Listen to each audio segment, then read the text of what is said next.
Queridos, abra comigo a sua Bíblia. Em Jeremias capítulo 48. Jeremias 48. Vamos orar? Amém. Pai, muito obrigado por estarmos reunidos nessa noite aqui, Pai. Obrigado pelo Teu Espírito que é santo, obrigado pela Tua igreja que é santa, obrigado pelos Teus filhos aqui presentes que são santos, Pai. A santidade do Senhor é que nos atrai à Tua presença.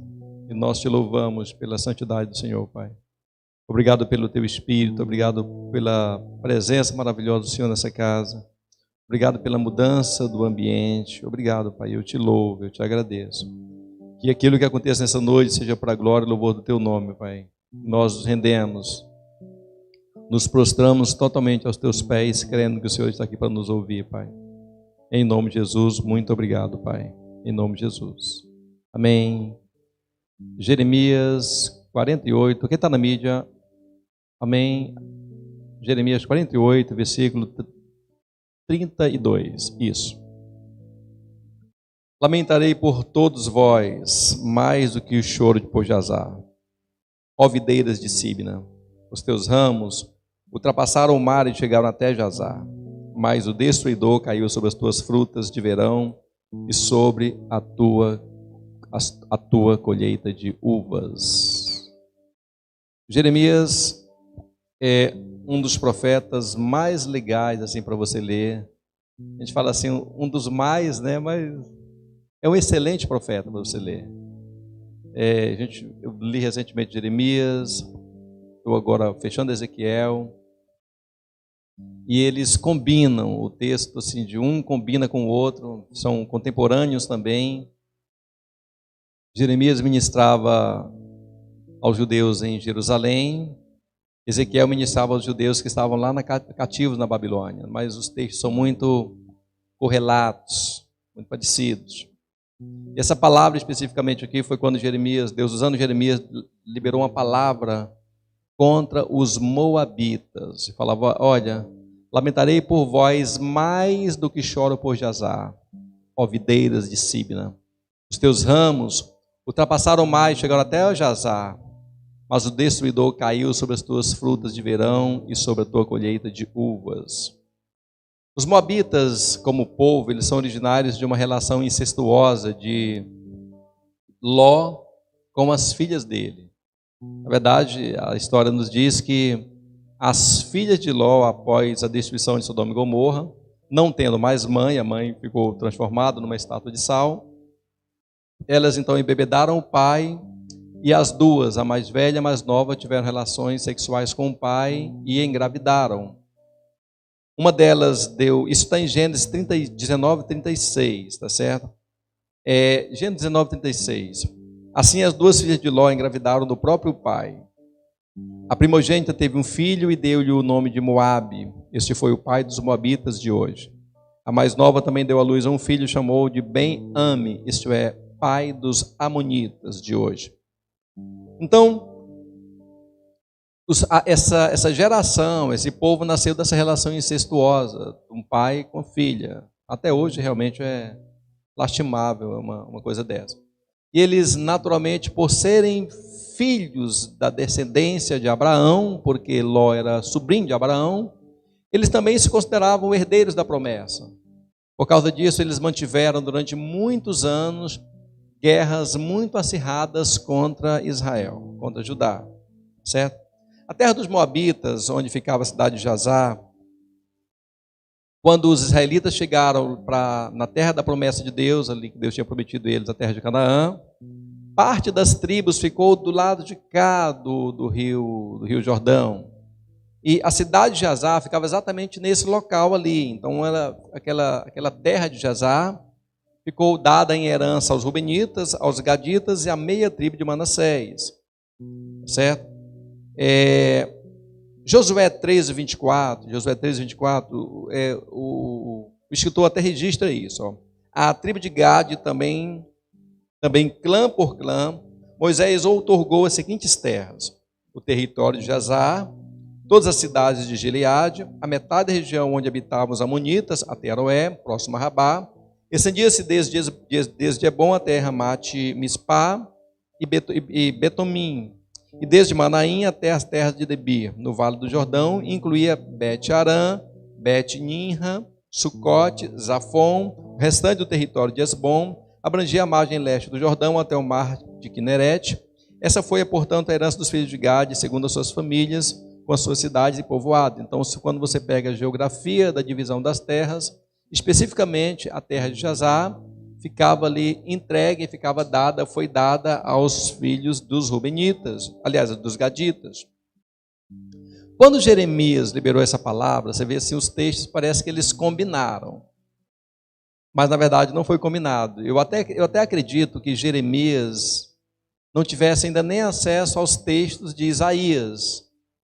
Isaías viveu um pouco antes de Jeremias, mas eles talvez não tivessem ainda escrito e divulgado os textos de Isaías para que Jeremias tivesse acesso.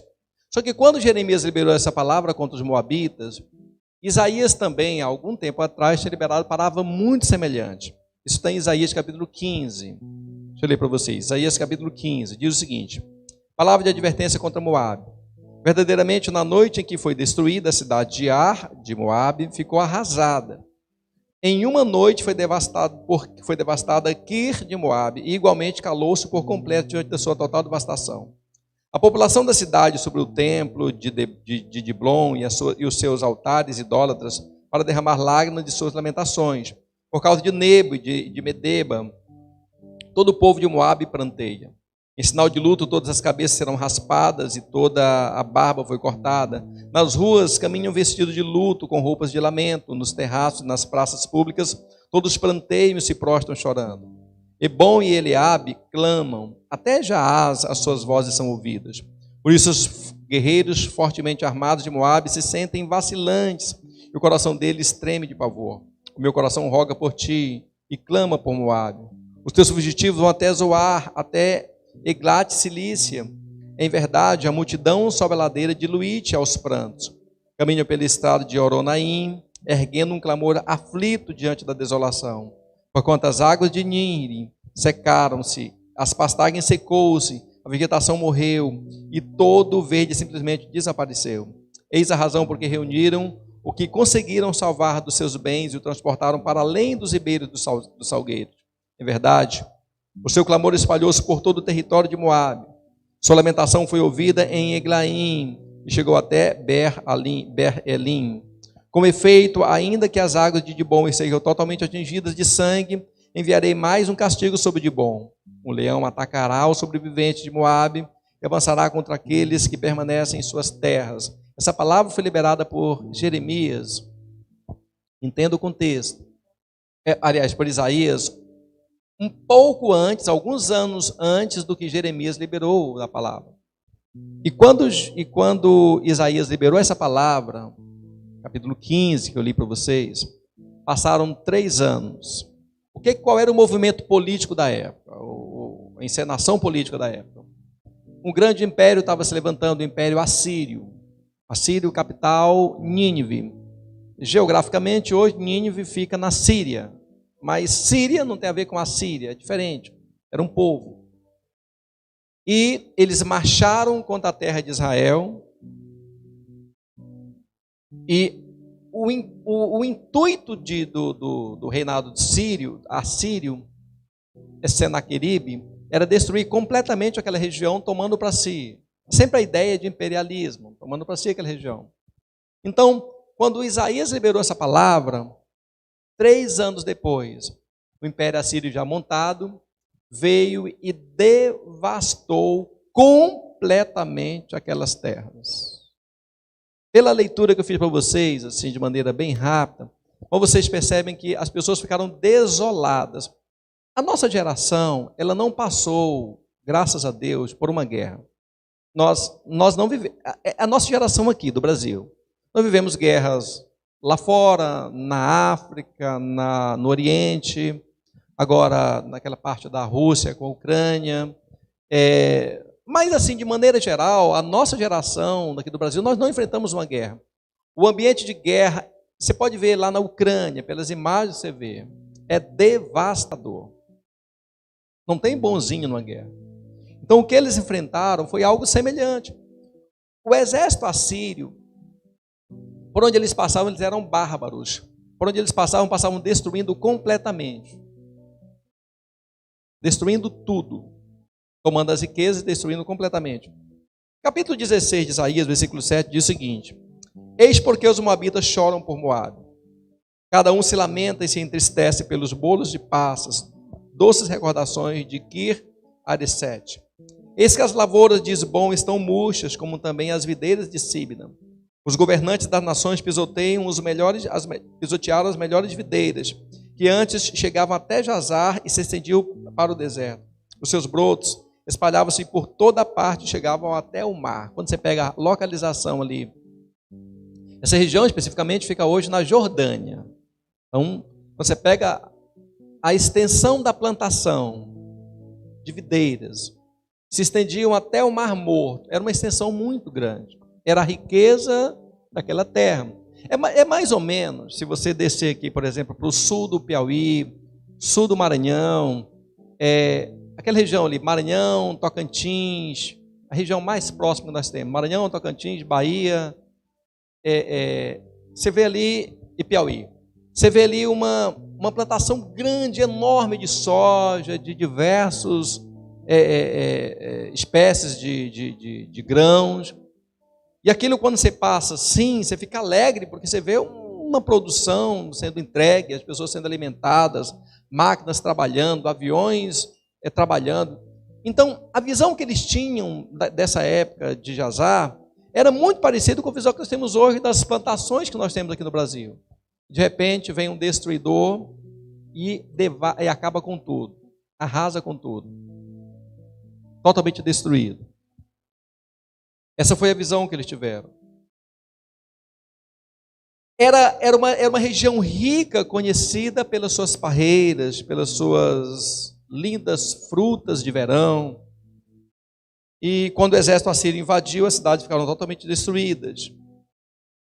E quando Jeremias liberou essa palavra que nós lemos no começo, Jeremias falou o seguinte: olha, choro por você, Sibna, tanto quanto, ou assim como eu chorei por Jazar.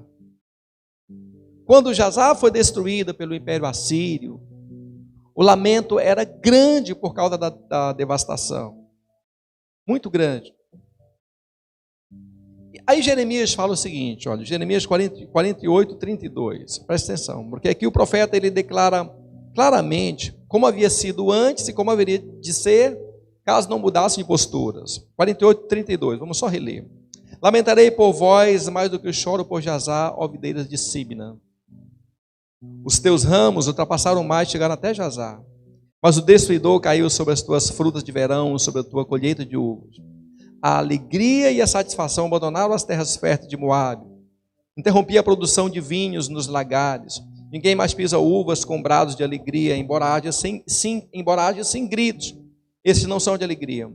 O grito de Hebron é ouvido em Eliabe e Jaz, desde as terras de Zoar até Oronaim e Eglat Cilícia, pois até mesmo as muitas águas de Nin secaram. Então, ele vai mencionando aqui como que ficou a destruição completa.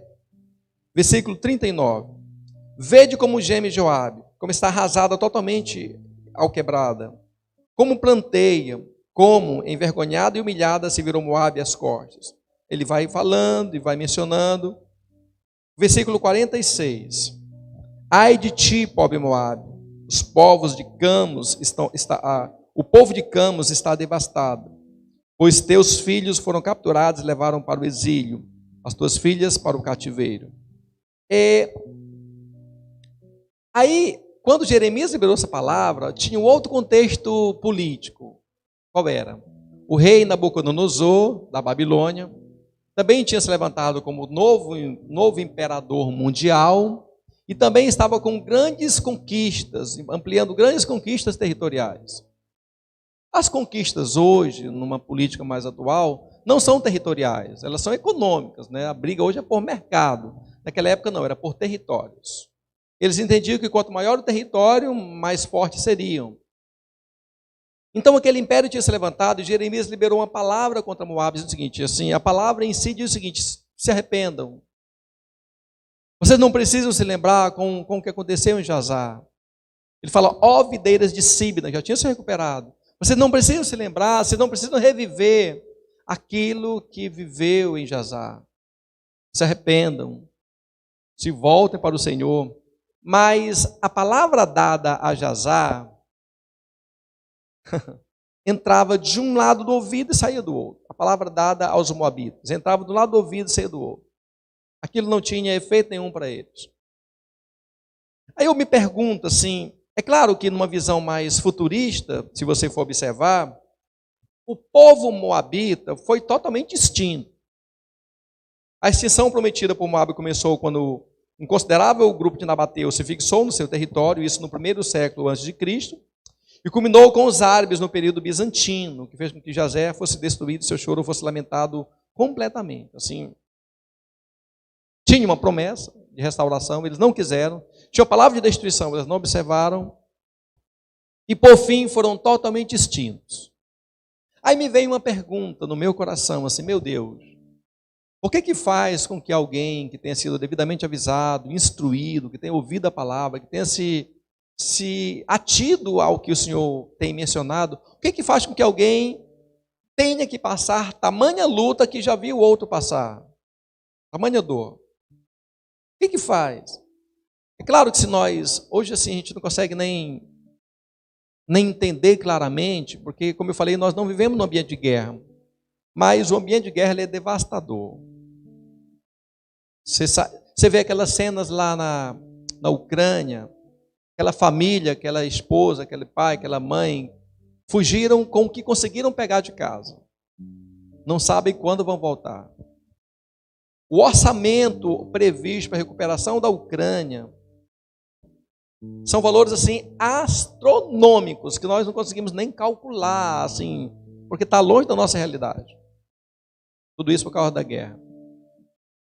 Porque alguém devidamente avisado não tomou as precauções. O que faz com que nós, uma vez avisados, a gente vê uma cena acontecendo e Deus nos fala que aquilo não nos pertence e mesmo assim nós seguimos o mesmo caminho de tragédia e acabamos passando pela mesma dor. O que faz? Ao exemplo do que aconteceu com os moabitas, eu entendo que uma coisa que é preponderante, que foi entre eles e entre nós, é o orgulho e a arrogância. Jeremias 9:23, o Senhor disse claramente, Jeremias 9:23, assim diz Yahvé, não se glorie o sábio na sua sabedoria, nem o forte no seu poder, nem o rico nas suas riquezas. Mas quem se gloriar, glorie-se nisso, em conhecer-me e compreender-me, pois eu sou Yahvé, o Senhor, e ajo com lealdade, com justiça e com retidão sobre a terra, porquanto são essas as virtudes nas quais tenho grande prazer, assevero o Eterno. O que o Senhor fala? É o seguinte, se você quer se orgulhar em algo, se orgulhe em me conhecer. Não se orgulhe pelo que você tem, ou pelo que você fez, ou pelo que você é. Se orgulhe em me conhecer. Se orgulhe em saber quem eu sou. Se orgulhe em saber como eu ajo. Somente nisso. O orgulho, antigamente, vocês vão entender isso, muitos já entendem, num tempo que nós não conseguimos imaginar na nossa mente, assim, não está no nosso calendário, lá na glória tinha um anjo chamado Lúcifer. E Lúcifer, ele colocou no seu coração, Isaías fala isso, Ezequiel também fala isso, Isaías colocou no seu coração ser igual a Deus, falou, subirei ao monte e serei igual a Deus, por causa do orgulho. E a Bíblia diz que Deus o precipitou abaixo. E naquela reunião contra o exército celestial, ele ainda conseguiu reunir 1/3 dos anjos. Esses anjos foram precipitados. Ezequiel fala disso, Isaías também fala disso. Foram precipitados. O que fez com que aqueles anjos caídos e aquele Lúcifer se transformassem em um demônio? Não deixasse ser um anjo de luz e se transformasse num demônio. Orgulho. O pecado do orgulho é uma das causas principais, foi uma das causas principais da queda de Moabe. Eles deveriam se orgulhar e não foram atentos a isso, de conhecerem a Deus, de ter um tempo com Deus. Eles com certeza teriam prosperado. O cristão, de maneira geral, deve evitar o orgulho, tá certo? E orgulhar-se o quê? Da redenção de Cristo, porque foi na cruz de Cristo que ele derrotou completamente o orgulho, porque a Bíblia diz que ele se fez servo do servo e veio servir aqui como um servidor. Ele quebrou completamente o orgulho. Marcos 7, 21, Jesus falando diz o seguinte, olha: pois é de dentro do coração dos homens que procedem os maus pensamentos, as imoralidades sexuais, os furtos, os homicídios, os adultérios, as ambições desmedidas, as maldades, o engano, a devassidão, a inveja, a difamação, a arrogância e a insensatez. Ora, todos esses males procedem do interior, contaminam a pessoa humana e a tornam impura. Então, quais são? Vários, e entre eles tem a arrogância, que a arrogância é igual ao orgulho em determinado momento, a prepotência. Então, claro, se o orgulho derrubou Satanás, se o orgulho derrubou os moabitas, claro que não foram só essas as vítimas do orgulho. Claro que não. Certa vez, nós estávamos fazendo um evento ali na Praça Portugal. O que consistia o evento? Era um evento evangelístico. Nós armamos a tenda da misericórdia, da paz, do perdão, do amor e da cura. E passamos 72 horas lá lendo a Bíblia, distribuindo Bíblia para as pessoas e orando, que eles precisavam de misericórdia. Eu tinha a tenda da misericórdia, da paz, do perdão, do amor, da cura. E em determinado momento, antes de começar o evento, quando a gente já estava organizando, chegou um homem, um empresário aqui de Fortaleza, que patrocina, não sei dizer, a árvore de Natal que é de rede. Empresário de uma grande empresa aqui em Fortaleza. Ele chegou, seguranças do lado, todo armado, todo arrumado, carrão parou, 2 seguranças na frente, atrás, foi lá, olhou a obra, tal. E eu me aproximei para dar uma Bíblia para ele. Qual a diferença dele para nenhuma, qualquer ser humano é igual. Ele de longe estava, fez sinal que não queria a Bíblia e seguiu para o carro dele.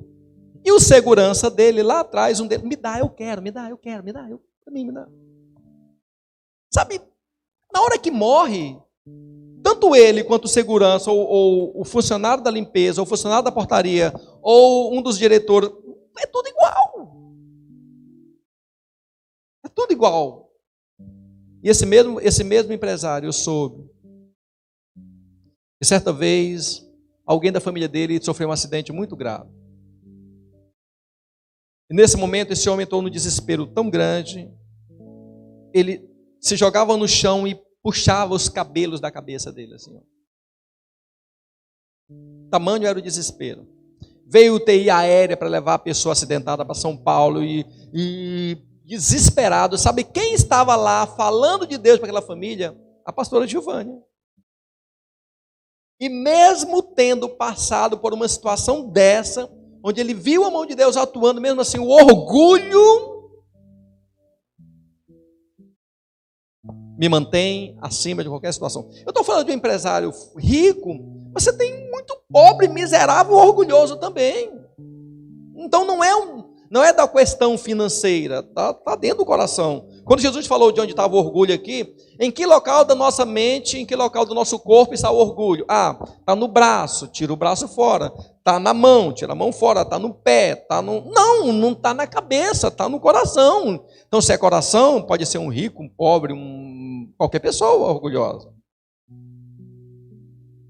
Se você pegar assim um contexto, a Bíblia fala que a Babilônia também era orgulhosa. Mas a Babilônia, convenhamos, ela...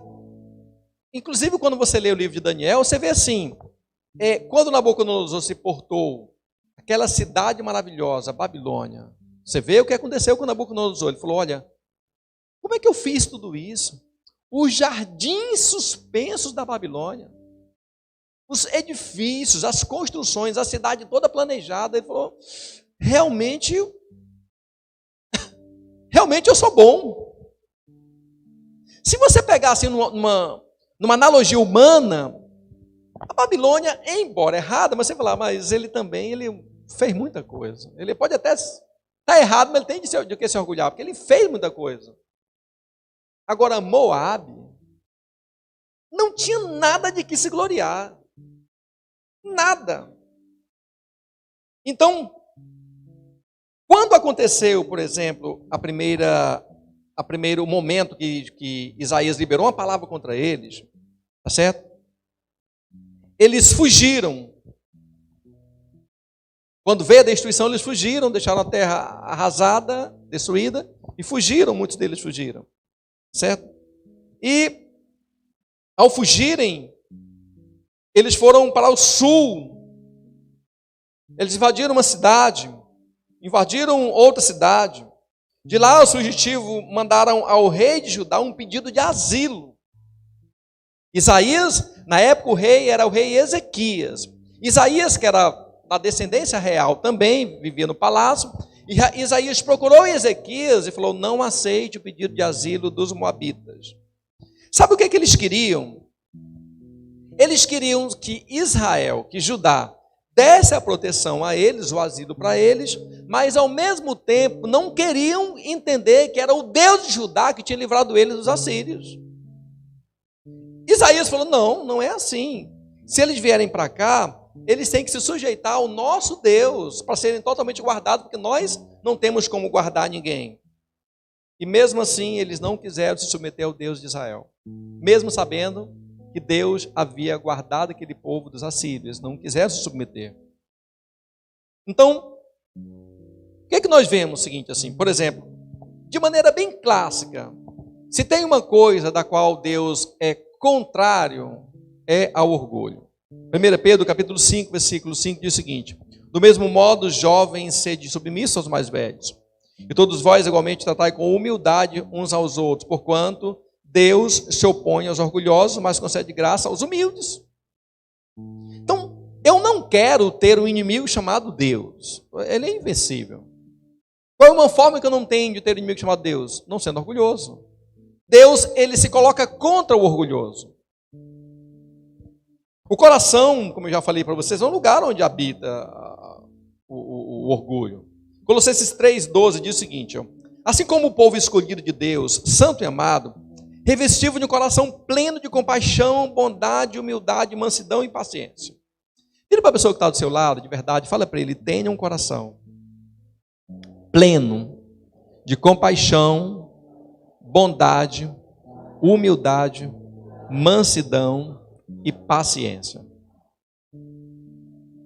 Naturalmente, se eu tenho um coração que seja pleno de compaixão, de bondade, de humildade, de mansidão, esse ambiente, ele não é propício para que o orgulho se desenvolva, não tem solo. Ele não cria raiz. E uma chave para mudar dentro de nós com relação ao orgulho está em Colossenses 3,12. Colossenses 3,12. Assim como o povo escolhido de Deus, santo e amado, revestido de coração pleno de compaixão, de bondade, humildade, mansidão e paciência. Aliás, isso, Sofonias 3:2. Sofonias 3:2 também. Diz o seguinte, ó. Buscai o Senhor, vós todos os humildes da terra, que andais conforme a sua palavra. Buscai a justiça, buscai a humildade. Talvez sejais poupado no dia da ira de Yahvé. Esse dia da ira de Yahvé, ele tem alguns entendimentos. Pode ser o dia em que Deus está irado por algum motivo, ou pode ser o dia do grande julgamento, quando começar a tribulação aqui na terra. Como é que eu me livro disso aqui, ó? Como é que eu me livro dessas coisas? É buscar a justiça, buscar a humildade. Justiça e humildade. O que nós precisamos fazer então para nós não seguirmos o mesmo caminho da queda que teve aquela cidade, os moabitas, que teve aquele povo? Nós precisamos fazer, tá certo?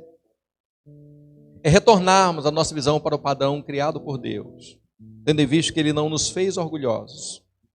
A gente entende claramente que a humildade, ela é do Senhor, o orgulho, ele é do inimigo. Jesus se fez humilde, humilde, humilde, sempre humilde. Quando você vai fazer algum negócio com alguém, tem duas qualidades que eu considero importantes na hora de fazer um negócio com qualquer pessoa, na igreja, qualquer coisa. Duas. Primeiro, se a pessoa é arrogante, se ela é orgulhosa de alguma coisa. Segundo, se ela é gananciosa. Se colocar alguém para trabalhar com você que for ganancioso ou arrogante, vai dar errado. Faça um negócio com pessoa que seja humilde, com pessoa que não seja ganancioso, vai dar certo. Quando der prejuízo à empresa, vamos dividir o prejuízo, não vai ter culpado. Mas quando você trabalha com pessoas que são orgulhosas, que são gananciosas, a probabilidade de dar errado é grande. Por quê? Porque o diabo vai semear isso com cada vez mais avidez, para que haja dissensão. Então, a chave para nós virarmos dentro de nós, para nós não cairmos como os moabitas caíram, é tirar do nosso coração o orgulho. E não é fácil nós não sermos orgulhosos. A gente até, a Tisa até comentar algo que eu queria assim entender com vocês. Ela fala que quanto mais a pessoa estuda, mais humilde ela deve ser. E nós vemos exatamente o contrário. Quanto mais estuda, mais arrogante se torna. Eu estou falando porque eu conheço, porque eu sou... Cala a boca. É porque falta humildade. Quanto mais se estuda, quanto mais você lê a palavra, mais você é levado no caminho da humildade. Tirar o orgulho do nosso coração. Nós não precisamos ser orgulhosos. Segunda causa que fez com que aquela cidade caísse completamente, porque o choro de Azar viesse à tona novamente. Jeremias 48, 13. Então Moabe sofrerá profunda decepção com Camos, da mesma maneira que Israel se frustrou com Betel, em que depositava confiança. Quem lembra do que aconteceu com Betel? De Jeroboão, os altares de Betel. O profeta chegou lá e falou que caiam os altares de Betel. Completamente caíram. Jeroboão é tido na Bíblia como um homem mais perverso. Ou seja, você quer xingar alguém, chama filho de Jeroboão. Porque Jeroboão levantou altares contrários ao que o Senhor tinha falado. Da mesma maneira, o Senhor fala o seguinte, olha, então Moabe sofrerá profunda decepção com Camos. Então a segunda coisa que fez com que eles caíssem em completa destruição foi mirar a sua adoração para um Deus que não era o Deus verdadeiro, para Camos. Em Números 21, versículo 27 a 30, Moisés citou um cântico de guerra, certo? E nesse cântico de guerra, ele fala o seguinte, ele falando de maneira profética. É por esse motivo que se costuma dizer os poetas, fogo jorrou em Hesbom, ai de ti, ó Moabe, sua posteridade foi destruída. Então o que isso fala? Que antes dos moabitas morarem naquela terra, os amonitas, e os moabitas e amonitas moravam naquela região, tinham outros povos que moravam ali, tá certo? E aquele povo chegou lá e destruiu completamente aquela região, e tomou Moabe. Depois Moabe foi e se restabeleceu novamente naquele local. Ou seja, era uma briga de deuses naquela época, né? Deus mais forte. Então, se você olhar na narrativa principal, Seom foi derrotado, Seom, que era o rei de Moabe, foi derrotado por Israel. Então, naturalmente, quando Moisés cantava essa canção, diz o seguinte, olha, ai de ti, porque ai de ti, Moabe, sua posteridade foi destruída, ou seja, fogo jorrou em Asbom e destruiu Moabe. Ou seja, o Deus Camos de Moabe não tinha poder algum sobre o Deus de Israel. E mesmo sabendo disso, eles preferiam não dar honra ao Deus verdadeiro. Nós estamos entrando agora no momento, no Brasil, que vocês vão ver assim, uma mudança muito, muito drástica acontecendo. pessoas de lá de dentro da casa do presidente, trabalhadores, contratados, funcionários públicos federais, disseram o seguinte: na época que o presidente Lula era presidente, a casa presidencial, o palácio presidencial era uma bagunça, só tinha bêbado, caía tudo quanto é lugar, era bebedeiro o dia todo. Quando saiu o presidente Lula, entrou a presidente Dilma, era um regime ditatorial, todo mundo com medo dela, temida. Quando saiu Dilma e entrou agora Bolsonaro, era um ambiente de paz. O único ambiente, o único local que os funcionários não podiam entrar por causa da segurança era no quarto presidencial. O restante, todos os quartos eles entravam. No café da manhã, tomavam café com os trabalhadores, com as pessoas. Então era um ambiente de muita paz naquele local. E essa mesma forma de paz se estendia nas demais regiões do Brasil. Nós vamos ter agora no Brasil uma mudança. Sai o governo Bolsonaro e entra o governo Lula. E independentemente se ganhou ou não vou entrar no mérito, mas você vai ver uma mudança muito grande na economia, uma mudança muito grande no ar que paira sobre o Brasil. Os crentes, as igrejas tinham poder de oração, estavam nos eventos com o presidente e tal. Agora saem os crentes, entram os ubandistas, os satanistas, entram os adoradores de Moloque. Sai a primeira-dama, Michele Bolsonaro, que é uma mulher crente, e entra a primeira-dama, Jana? Como? Janja, isso, Janja, que é adoradora de algum orixá. O que isso vai acontecer naturalmente? O que isso vai acontecer? O ambiente para a igreja vai ficar um ambiente mais hostil, mais difícil. É claro que as igrejas não serão destruídas, perseguidas, fechadas, isso não vai acontecer. Ninguém destrói a igreja. Mas o ambiente vai ficar mais difícil. Na época do governo do PT, nós tínhamos dificuldades enormes como igreja. E eu estou me preparando que se essa dificuldade chegar, a gente tem que estar atento para o que vai acontecer. Tá certo? Então, mesmo sabendo de tudo isso, e mesmo o presidente Lula sabendo de tudo isso, mesmo vendo tudo isso, ele prefere, como ele próprio diz, ser guiado pelos demônios e não por Deus. Então, os moabitas sabiam disso, sabiam que Deus era o Deus verdadeiro, sabiam que Deus era o Deus que salvava, que tinha aberto o mar vermelho, tinha feito tudo isso, mas mesmo assim ele dizia o seguinte: nós não queremos adorar o Deus de vocês.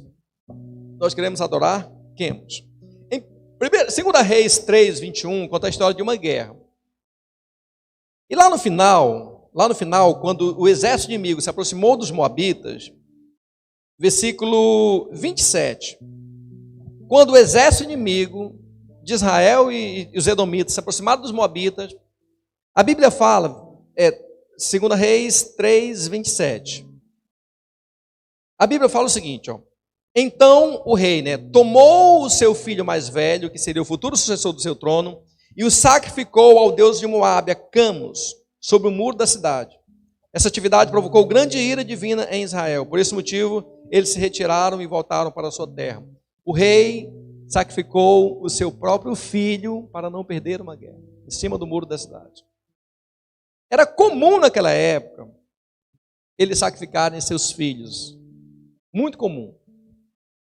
Inclusive, essa prática de sacrifício de filhos também era tida em outros povos vizinhos.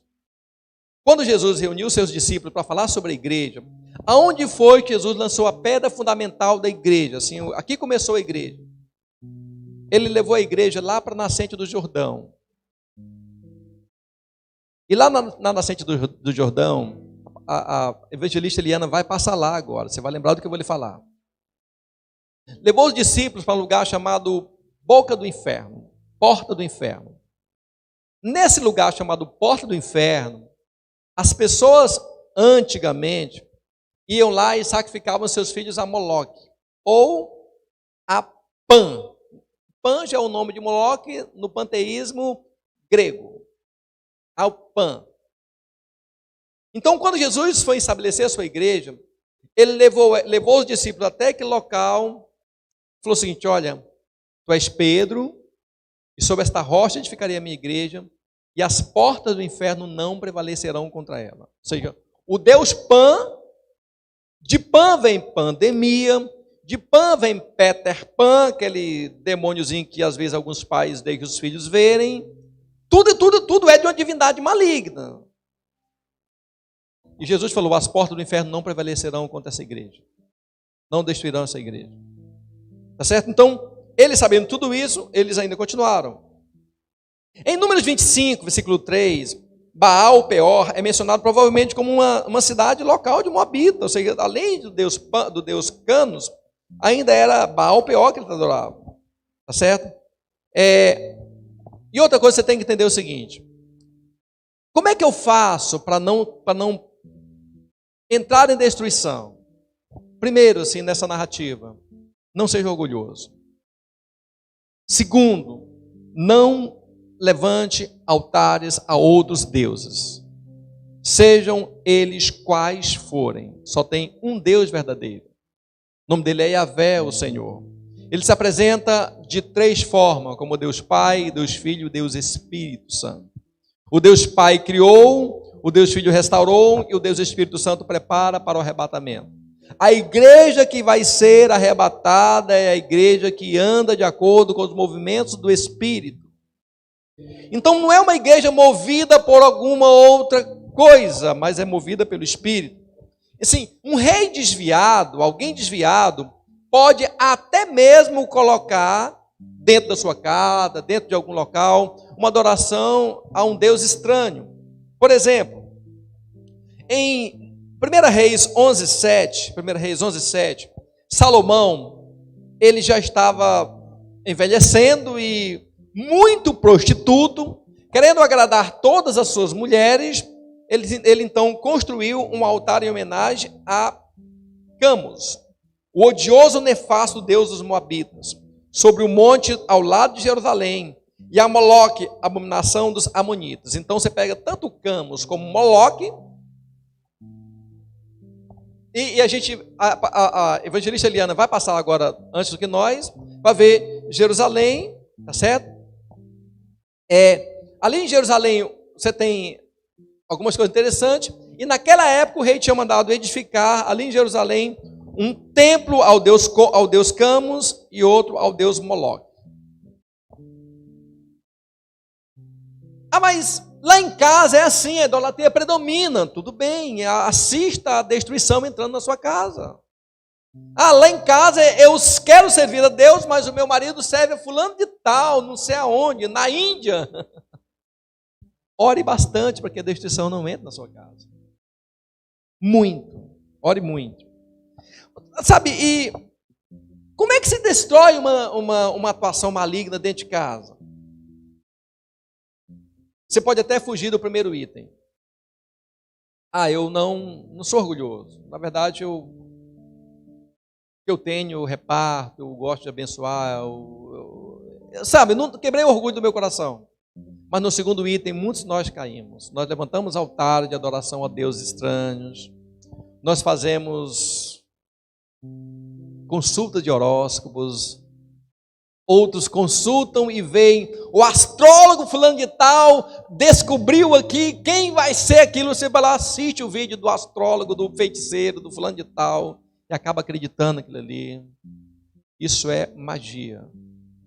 Destruição maligna. Como é que você destrói isso? Tá certo? 2 Reis 23:13. Uma trindade maligna, ela precisa ter uma posição muito forte para ser destruída. Isso fala do rei Josias. 23:3. O rei desenrolou também os altares das colinas. Desonrou também os altares das colinas, conhecidos lugares altos, situados a leste de Jerusalém e ao sul do Monte das Oliveiras, também chamado Monte da Destruição e Monte do Pecado, os quais Salomão, o próprio rei de Israel, tinha mandado construir em homenagem a Astarote, abominável deus dos Sidônios, a Quemos, o abominável deus dos Moabitas, e a Milcom, o abominável deus dos Amonitas. Então, Salomão, quanto tempo de Salomão para Josias? Muitos anos. Idolatria não é algo que você Se você não resolve rápido, se você não tomar uma posição. Muitos anos. Foi preciso Josias se levantar para destruir completamente aqueles altares.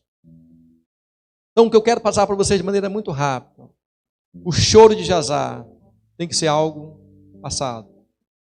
Claro que de maneira figurada, o que nos espera como terra é algo muito pior do que aconteceu em Moabe. Os profetas estão nos alertando cotidianamente. Muitos, em todos os lugares. Então, se nós não mudarmos a nossa arrogância, nós nos encontraremos com a mesma destruição e choraremos. A Bíblia fala que a dor será tão grande, os homens procurarão a morte e não acharão, e além disso, eles ainda odiarão ainda mais o Senhor. Tamanha destruição. O choro de Jazar nos remete a um recomeço, onde ouvir Deus e seguir a sua voz é uma atitude mais importante a ser feita hoje. Então, se aconteceu ontem, eu estou vendo o que aconteceu, por que eu vou deixar repetir na minha casa? Por que eu vou continuar sendo arrogante? Por que eu vou continuar levantando altares a deuses estranhos? Não há motivos. Deus agindo contra nós, nós não temos como vencer. E Deus fala que Ele se coloca contra essas pessoas.